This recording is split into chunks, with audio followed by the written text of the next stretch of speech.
Hello everyone, and welcome to Shush and Listen News. My name is Jeronimo Ortega, and sadly, today we are on our last streaming. It is not a secret for anyone that the world is coming to an end. We have our co-worker Juan Jose Vargas who will talk about numbers. Then we'll have two of our co-workers in the epicenter of the catastrophe. And lastly, we'll have an expert that will talk about why is this our fault.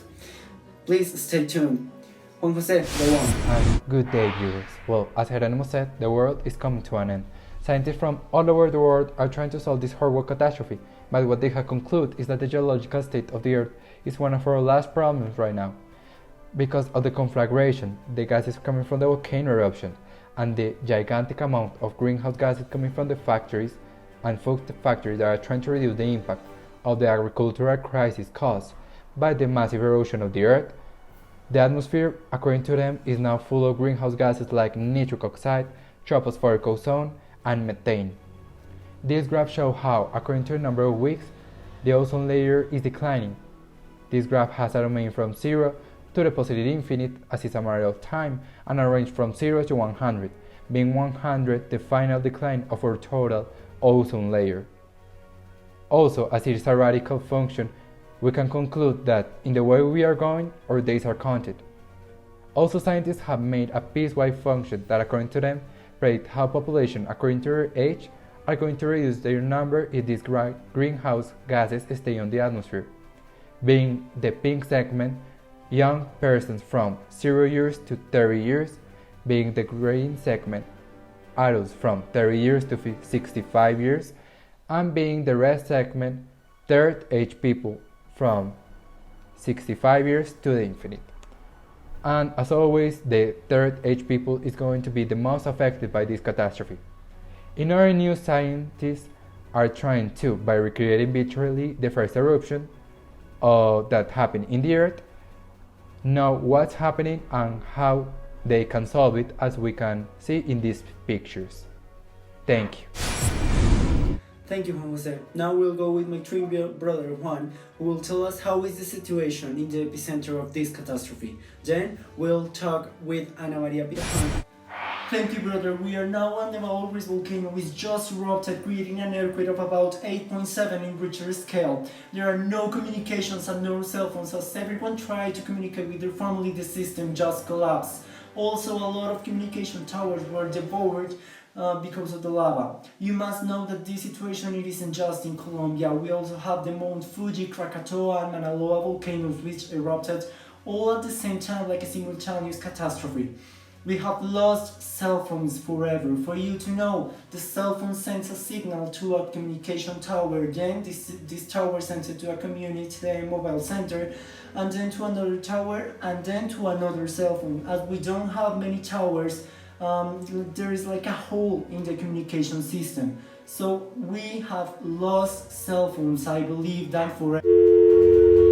Sorry, we lost communication for a moment. Citizens don't expect to have any Wi-Fi signal. In normal conditions, the Wi-Fi modem will produce an electromagnetic wave which will have a length of about 30 to 50 meters. When it fails in normal conditions, it is one of two cases: that the Wi-Fi waves can penetrate the walls of your home, or because when you turn on some other electrodomestics, they create their own waves which interfere with the waves of the Wi-Fi. Wi-Fi produces a kind of radiation, but it is ionizing, so it cannot take electrons, so it is not risky. But this is in normal conditions, as you can see. We are in a catastrophe. As a lot of communication towers were eaten by lava, Wi-Fi can't connect to the net. So we have lost Wi-Fi. Wi-Fi is not an option to communicate anymore. Everything's lost. We are all... Hello, are you okay? Hello? Okay, well, like we all know, the sound is produced by vibrations. The energy of the sound is transmitted by waves. When we talk about sound, we are talking about longitudinal waves. These waves can travel by different ways and different velocities. In the solids, the particles are so close, so it's too fast. When we talk about liquids, the particles have a little distance, so it's a little bit slower. And finally, in the gases, we have like the particles with more distance, so is the slowest one. Based on that, and now we can talk about our catastrophe. We think that like we have to tell you how the situation is going. Probably the radio is the most like effective way to communicate to you what's happening. So, well, the radio works with electromagnetic waves. First, the waves are created in the radio station, then they pass through a cable to the antenna, and they just spread in the air. Well, when the waves like hit another antenna, that's how we like receive all the sounds.